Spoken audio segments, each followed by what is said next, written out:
Yo, what's up guys? Welcome back to my channel El Phenomenon. Di video kali ini saya mau sharing cara breeding ikan cupang guys, aka betta fish. Nah, kali ini saya mau breeding ikan cupang jenis koi galaxy multicolor guys. Nah, ini male-nya saya pilih yang menurut saya formnya udah bagus. Mulai dari body, colornya juga udah strong, bukaan finnya, caudal, dorsal sama analnya udah nutup. Jadi ini pas buat jadi indukan. Ini male mudah-mudahan bisa jadi indukan jantan yang bagus guys. Karena ini pertama kali dia di breed. Jadi saya kan belum tahu nih. Dia pinter breeding sama jaga buraya apa enggak. Karena kalau male pinter breeding tapi dia nggak pinter jaga buraya, itu bisa kacau program breedingnya. Nah, ini female-nya guys. Saya pilih formnya yang menurut saya juga bagus, sama bagusnya dengan male-nya. Warnanya juga udah strong, bukaan finnya, caudal, dorsal sama analnya udah nutup.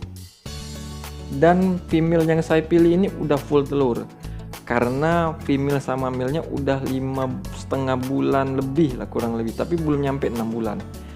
Kalau female-nya udah full telur ini biasanya udah siap buat di breeding guys. Jadi saat penjodohan itu nggak butuh waktu terlalu lama.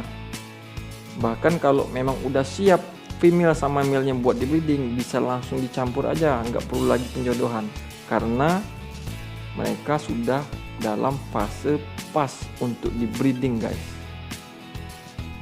Ini apa guys? Ayo tebak. Ya, kalian memang pinter. Ini soliter plastik ukuran 4 liter yang biasa dipakai display ikan cupang guys. Alasan kenapa saya pakai soliter plastik ini, pertama, karena ukurannya itu enggak kebesaran dan juga enggak kekecilan guys. Jadi pas buat breeding. Kedua, mempermudah kita untuk kontrol. Jadi kita bisa tahu gimana kondisi indukannya di dalam tempat breeding ini. Apakah mereka masih baik-baik saja atau gimana? Terus kita bisa lihat mereka apakah sudah bertelur atau belum. Nah, di tempat breeding ini saya isi air kurang lebih 2 liter, air endapan pastinya, ditambah garam ikan 1 gram per 1 liter air. Jadi total saya pakai 2 gram garam ikan ya. Plus saya kasih ekstrak ketapang guys. Biar airnya itu bikin mereka nyaman dan kondusif. Jadinya mereka pas proses breeding mereka enjoy, mereka nyaman. Jadi memperlancar proses breedingnya guys.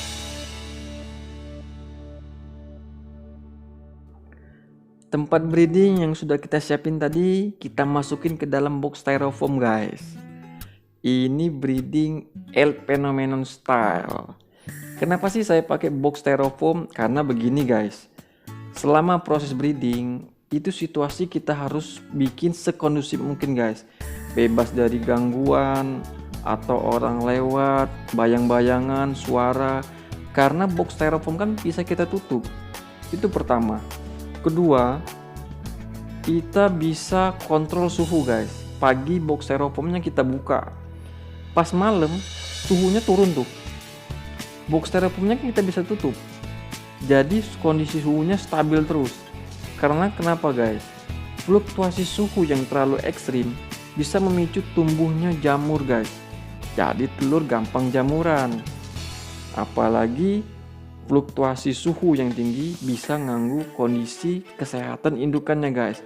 Lu bayangin, male-nya itu jaga telurnya tuh sampai netes. Kita kan harus taruh male-nya di dalam soliter ini, tempat breeding, kurang lebih 4 hari.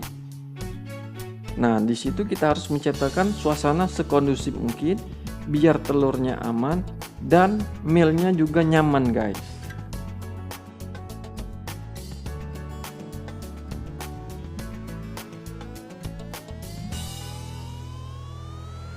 Ini soliter female-nya kita masukin guys ke dalam box styrofoam. Kita jodohin dulu. Ini sebenarnya penjodohan ini bisa nggak pakai guys, tapi ini faktor kebiasaan. Saya kalau breeding ikan cupang biasa dijodohin dulu, kurang lebih 1-3 jam lah. Sebenarnya kalau ikan cupang udah siap bertelur bisa langsung dicampur, tapi karena kebiasaan tadi saya biasanya jodohin dulu 1-3 jam. Ya gimana ya, PDKT lah, sama-sama belum pernah kawin ya enggak. Nanti emailnya pasti panggil, adek, iya bang, adik lagi ngapain? Gak ngapa-ngapain. Abang lagi ngapain? Abang lagi buat sarang buat kita kawin. Iya, itulah kira-kira ya. Penjodohan ini saya gabung biasanya setelah male-nya buat buih guys. Karena kenapa, kalau udah buat buih biasanya male-nya itu udah siap untuk kawin guys. Dan juga penjodohan ini saya biasa lakuin untuk meminimalisir baku hantam guys. Karena kenapa? Mereka kan sama-sama baru pertama kali di breeding. Nah, saya nggak tahu nih, ini mereka berdua ini satu agresif, satu enggak, atau dua-duanya agresif. Kalau dua-duanya agresif bisa baku hantam guys. Itu yang saya minimalisir dengan cara proses penjodohan. Dan jangan lupa ditutup ya guys ya, biar proses penjodohannya berjalan lancar.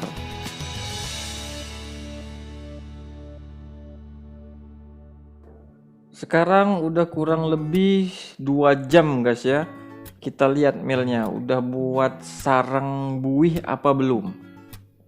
Kalau male-nya udah buat sarang buih, itu female-nya kita gabung guys. Berarti penjodohannya udah kurang lebih berjalan baik ya. Mereka secara tidak langsung PDKT-nya berhasil. Jadi female-nya langsung aja kita gabungin biar mereka bisa melaksanakan misi mereka berdua guys, yaitu breeding. Nah, di sini kita gabungin aja langsung ya female-nya ke dalam soliter tempat breedingnya, dimana disitu male-nya udah buat buih guys.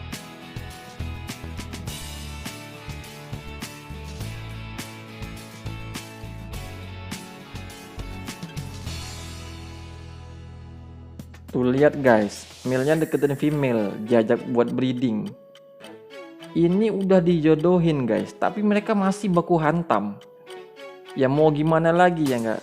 Udah memang naluri mereka begini kalau mau breeding. Baku hantam dulu biarpun udah dijodohin.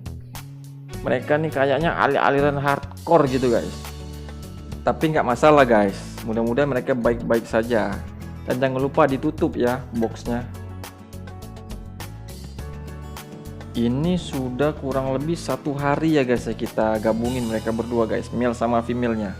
Sekarang kita intip dulu sedikit guys. Kita ngintip kan ngelihat keadaan mereka guys, bukan ngintip mereka lagi kawin ya enggak. Ya nggak apa-apa lah, yang penting kan mereka, kita kan tahu kondisi mereka masih sehat-sehat aja, baik-baik saja apa enggak. Nah kalau kita lihat itu kayaknya mereka udah bertelur tuh. Tapi buat mastiin saya angkat female-nya besok aja, karena untuk proses breeding saya biasanya biarin mereka itu kurang lebih 2 hari guys. Karena saya biasanya gabunginnya sore, lusa sorenya biasanya saya angkat. Tapi kalau udah 1 hari biasanya saya cek sorenya udah nelor apa belum. Kalau udah nelor paginya biasanya saya angkat female-nya guys. Ini pagi di hari kedua ya guys ya. Kita lihat dulu kondisi mereka berdua. Kayaknya proses breeding kita berhasil guys. Female-nya sudah nelor. Nah sekarang female-nya kita angkat buat kita rawat baik-baik biar bisa kita breeding lagi untuk selanjutnya guys. Nah buat male-nya kita biarin aja male-nya di situ dulu di soliter tempat breedingnya, biar male-nya bisa jaga telur sama jaga burayaknya guys, sampai umur burayaknya itu 4 hari dan bisa berenang sendiri. Sebenarnya male bisa kita biarin sama burayaknya itu lebih dari 4 hari, tapi kalau saya guys punya kebiasaan umur 4 hari pasti saya angkat. Karena kenapa? Mealnya mau saya rawat untuk proses breeding selanjutnya guys. Dan jangan lupa ya guys ya, ditutup. Kenapa? Biar mealnya enggak keganggu selama jaga telur dan burayak. Karena selama jaga telur dan burayak, mealnya itu jangan sampai stres atau terganggu. Karena kalau stres bisa bahaya. Dan jangan lupa buat catatan guys, karena kan kita mungkin aja lupa nih. Nah kalau saya biasanya buat catatan kayak gini guys. Tanggal 5 male sama female-nya saya gabungin ya. Tanggal 7 female-nya dia angkat karena sudah nelor. Nah setelah itu 4 hari male-nya kita angkat, berarti 8, 9, 10, 11. Berarti tanggal 11 male-nya kita angkat guys, biar bisa kita rawat dan buat persiapan breeding selanjutnya. Untuk proses perawatan burayaknya kita take over guys.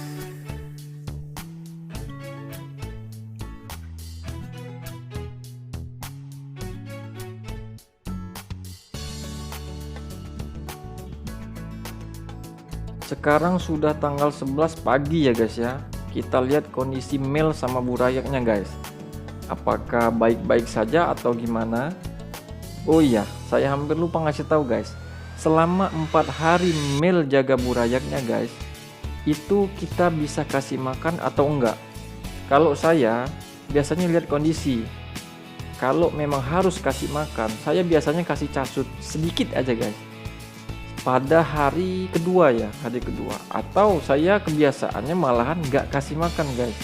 Karena biar male-nya itu fokus jaga burayaknya guys.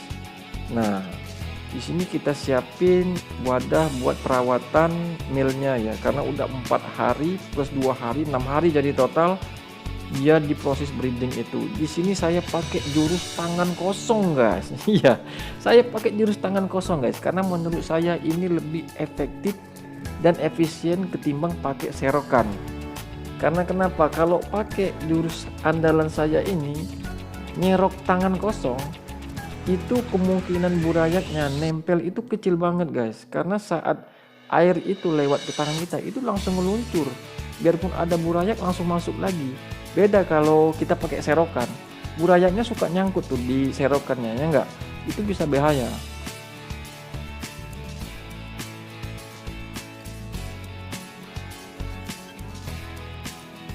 Sekarang kita lihat burayaknya guys ya, seberapa banyak guys pakai breeding El Phenomenon style guys. Nah itu kalian bisa lihat sendiri ya, seberapa banyak burayaknya pakai soliter 4 liter guys. Jadi video ini sharing dari saya, bisa kalian pakai atau buat nambah wawasan aja. Mungkin kalian punya cara sendiri buat breeding, silakan. Tapi ini style saya guys, yang biasa saya pakai setiap saya breeding. Semoga video ini bermanfaat dan menambah wawasan kita bersama. Ini baru part 1 ya guys ya. Setelah part 1 ini ada part 2 nanti, saya akan buat video tentang perawatan buraya umur 4 hari sampai 2 bulan. Atau kalau durasi videonya terlalu lama, mungkin saya cut jadi umur buraya 4 hari sampai 1 bulan guys, di part kedua guys. Oke, see you again on my next video. See ya.